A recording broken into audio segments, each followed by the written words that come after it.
साक्षी त्रिपाठी हमारे संवाददाता इस वक्त हमारे साथ जुड़ रही हैं। साक्षी, आप वहीं पर मौजूद हैं, अतिथि शिक्षकों से बात कीजिए कि आखिर उनकी क्या मांग है और आगे की उनकी रणनीति क्या है।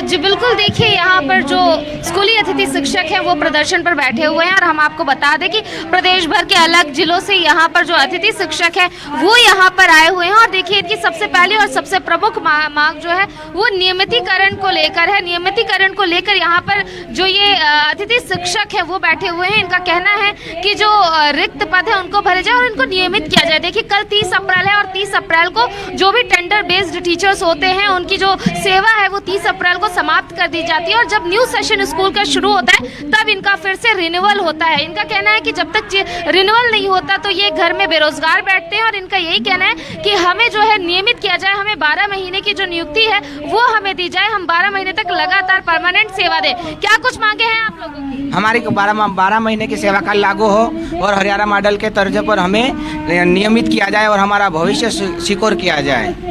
हाँ, इसके पहले भी जो वादे की बात कही गई थी कि आप लोगों का कहना है कि पहले भी पूर्व मुख्यमंत्री द्वारा वादा किया गया था, क्या वादा खिलाफी हुई है?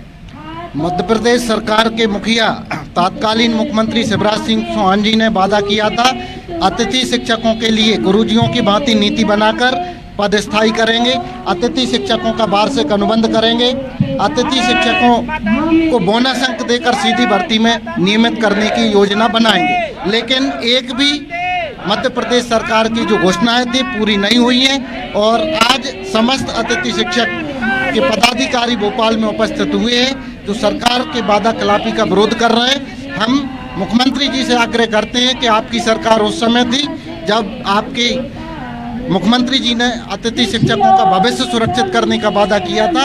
आज आपकी ही सरकार है, आप अपने वादों को पूरा करें, अतिथि शिक्षकों को नियमित करें। आज आप लोग की मांगे पूरी नहीं हुई है, आप लोग यहाँ पर धरने पर बैठे, शाम तक धरने पर रहेंगे। अगर आपकी मांगे नहीं पूरी होती तो आगे आप लोग क्या कुछ करने वाले हैं? हम यदि हमारी मांगे पूरी नहीं होती तो हम आंदोलन को उग्र बनाएंगे और सरकार से पुरजोर से उन पर दबाव बनाएंगे कि कहीं ना कहीं हमारी वो मांगे पूरी करें, क्योंकि हम विगत 18 सालों से प्रताड़ित होते आ रहे हैं, जो आज तक यही चल रहा है। इसलिए हम इस आंदोलन को उग्र। साल भर बाद चुनावी माहौल दिखने वाला है, ऐसे में शिक्षकों की बड़ी अहम भूमिका रहती है, उस पर भी क्या असर दिखेगा इसका? साल भर बाद चुनाव है और चुनाव में आपको तो पता ही है कि नेता बोल के चले जाते हैं लेकिन वो वादे वहीं की वहीं रह जाते हैं। जैसा कि पिछले चुनाव में देखा गया था, हम अतिथि शिक्षकों से कई वादे किए गए थे लेकिन उन वादों को आज तक पूरा नहीं किया गया। साक्षी, क्या अब तक विभाग की ओर से, प्रशासन की ओर से कोई भी यहाँ पर पहुंचा है इनसे बातचीत करने, संवाद करने, इनकी मांगों को जानने और समझने?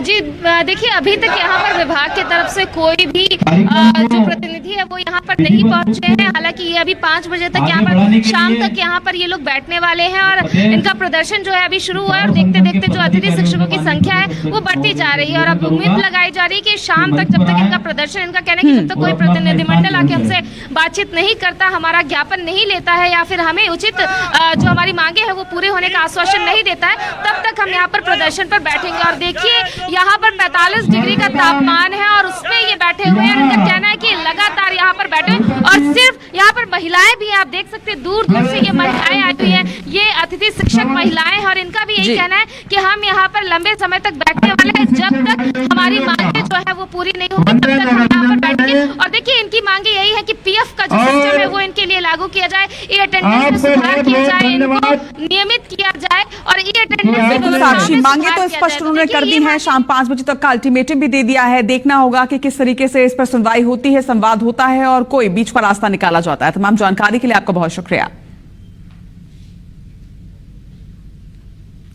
तो तस्वीरें हमने आपको दिखाई। आपको बता दें कि राजधानी भोपाल में इस वक्त अतिथि शिक्षक अपनी मांगों को लेकर बड़ा प्रदर्शन कर रहे हैं। भीषण गर्मी के बीच अलग अलग जिलों से हजारों की संख्या में ये अतिथि शिक्षक राजधानी भोपाल पहुंचे हैं। साफ है, स्पष्ट रणनीति है कि मांगे उनकी वही है, लेकिन मांगों के साथ में अब देखना होगा कि क्या कुछ इस पे एक्शन लिया जाता है। बढ़ते हैं आगे, छत्तीसगढ़ का रुख करते हैं, जहां पर नक्सल प्रभावित क्षेत्रों में विदेशी फंडिंग के मामले पर शिक्षा मंत्री गजेंद्र यादव की प्रतिक्रिया सामने आई है। बड़ा बयान देते हुए उन्होंने कहा कि स्कूल शिक्षा विभाग से पूरी रिपोर्ट मांगी गई है। अनुदान प्राप्त निजी स्कूल कितनी फीस ले रहे हैं, कुछ संदिग्ध निजी स्कूलों का ग्रांट भी समाप्त किया जाएगा।